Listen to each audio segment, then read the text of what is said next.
Mr. DJ Mount Zion Music. Yo, everybody have to pay attention for the headmaster speech. Rasta la vista music. Ziriko pakusayani, Rasta la vista. Dee Faya. Panga vapatikoro ukanyanya kuneta unoendeswa kwa Dhima. Zimdanzo inenge pachikoro saka ini ndini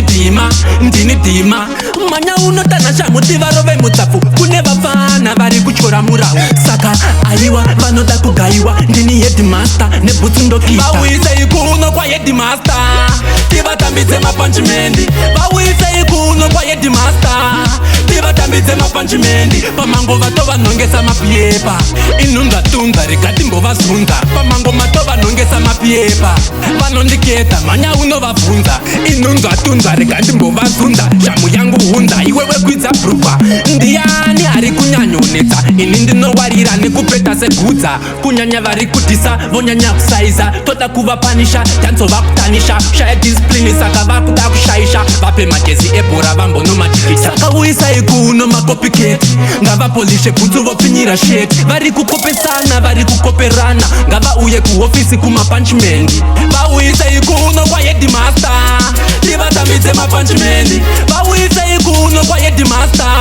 tivatambidze mapanchimendi pamango vatovanhongesa mapiepa inhundwa tunza rigati mbovazunza pamango matovanhongesa mapiepa vanondiketa manya unovabvunza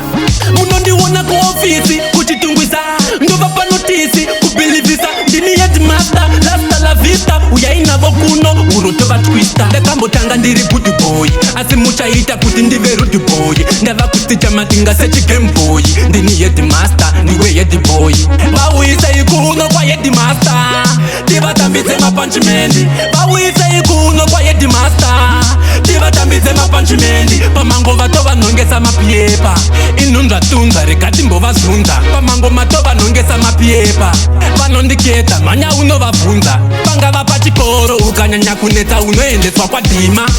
Dhima. Zimdanzo inenge pachikoro saka ini ndini Dhima. Manya unotanasha mutiva rove mutsafu kune vafana vari kuchora murau saka aiwa vanoda kugaiwa ndini headmaster nebhutsu ndokita vauise ikuno kwa headmaster tivatambidze mapanchimendi vauise ikuno kwa headmaster tivatambidze mapanchimendi pamango vatovanhongesa mapiepa inhundwa tunza rigati mbovazunza pamango matovanhongesa mapiepa vanondiketa manya unovabvunza inhundwa tunza rigati mbovazunza shamu yangu hunza iwewe kwidza brukwa ndiani ari kunyanyonetsa ini ndinowarira nekupeta segudza kunyanya vari kudhisa vonyanya kusaiza toda kuvapanisha tanzova kutanisha shaya discipline saka vakuda kushaisha vape majezi ebhora vambonomatikita saka uisai kuno makopiketi ngavapolishe bhutsu vopfinyira sheti vari kukopesana vari kukoperana ngavauye kuhofisi kumapanchimendi vauisai kuno kwa headmaster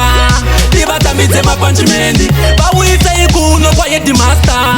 tivatambidze mapanchimendi pamango vatovanhongesa mapiepa inhundwa tunza rigati mbovazunza pamango matovanhongesa mapiepa vanondiketa manya unovabvunza vauisai kuno kwa headmaster